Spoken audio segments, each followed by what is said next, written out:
अस्सलाम वालेकुम दोस्तों, अज तव्हां मुखातिब आहियूं सरदार शाह जे ख़ूबसूरत नज़म सां गॾु। दो कहिड़े देस हलियो वियो, दो कहिड़े देस हलियो वियो, टिम टिम तारनि जहिड़ियूं अखियूं, मुंहं ते मेहंदी ॾाढ़ी हुई। टिम टिम तारनि जहिड़ियूं अखियूं, मुंहं ते मेहंदी ॾाढ़ी हुई। साम सफ़क जा गाड़ी हुई, जाड़ा उगरू बुत में भारी, जुती जात न पाईंदो हो। चिकंदड़ को पहिरान पगर जो तन तां तिरकण लॻंदो हो, पर पंहिंजी ज़ात न पाईंदो हो। खुड़ियुनि खे उॾाईंदो हो, दुनिया सारी धूड़ जियां हू। खुड़ियुनि खे उॾाईंदो हो, दुनिया सारी धूड़ जियां हू। पंहिंजे पोयां लाहींदो हो, वाट विंदर जी वणंदी हू, वाट विंदर जी वणंदी हू।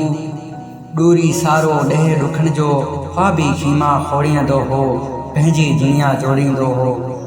नड़ गुले ते लठ जा लोॾी, धरतीअ जे धनार जियां हू। वण भिटूं पियो चारींदो हो, वग पखियुनि जा चारींदो हो। जंहिंमें हिकिड़ी अड़े हुई लुॾंदी, जंहिंमें प्यार पतासा आई का सन्यासीअ जे साउन जहिड़ी, जंहिंमें प्यार पतासा आई का सन्यासीअ जे साउन जहिड़ी। सुकल मानी हूंदी हुई, साई मानी पाणी लफ़्सां खाई ख़ुशि थी हलंदो हो, ऐं प्यार पतासा ॻोठनि जी हू ॿारनि में वरछींदो हो। ऐं सभखे चवंदो वेंदो हो, भिटूं मुंहिंजूं भेणूं आहिनि, वण त मुंहिंजा भाइर आहिनि। ऐं सभखे चवंदो वेंदो हो, भिटूं मुंहिंजूं भेणूं आहिनि, वण त मुंहिंजा भाइर आहिनि। जेके तिन जा वेरी आहिनि, मुंहिंजे कड़म जा कायर आहिनि। ॻोठनि जा से ॿार लुचा सभु, ॻोठनि जा से ॿार लुचा सभु, हिन जे पोयां डोड़ी डोड़ी दो पागल चवंदा हुआ। हुनजो धरतीअ सां कयो पे, माण्हू दिलि जे दीवाने जो सौदो पागल चवंदा हुआ। सावण जे पल साठ कंदो हो, अल्हड़ छोरनि जहिड़ा छमर थर ते छिम छिम छाट कंदा हुआ। आली भिट जी चोट ते वेही कांब कंदी हू, कांब कढी हू, कोड मझा का दो निड़ वॼाईंदो हो।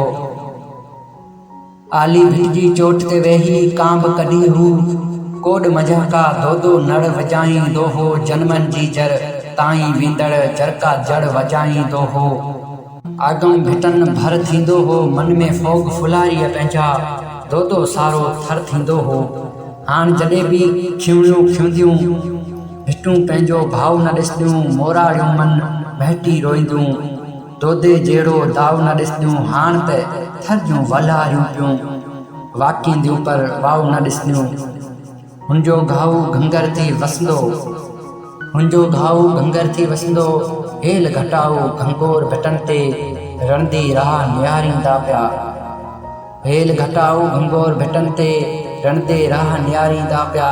मल्हारी में मोर भिटनि ते को बि न आहे थर खे ॻाए, मल्हारीअ में मोर भिटनि ते को बि न आहे थर खे ॻाए।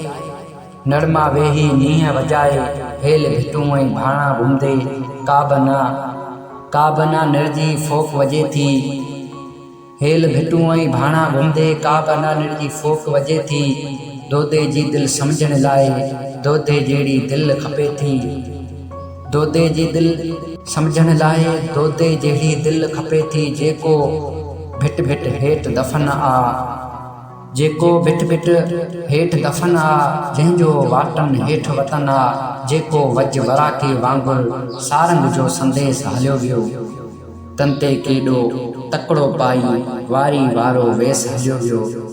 दो कहिड़े देस हलियो वियो, दो कहिड़े देस हलियो वियो।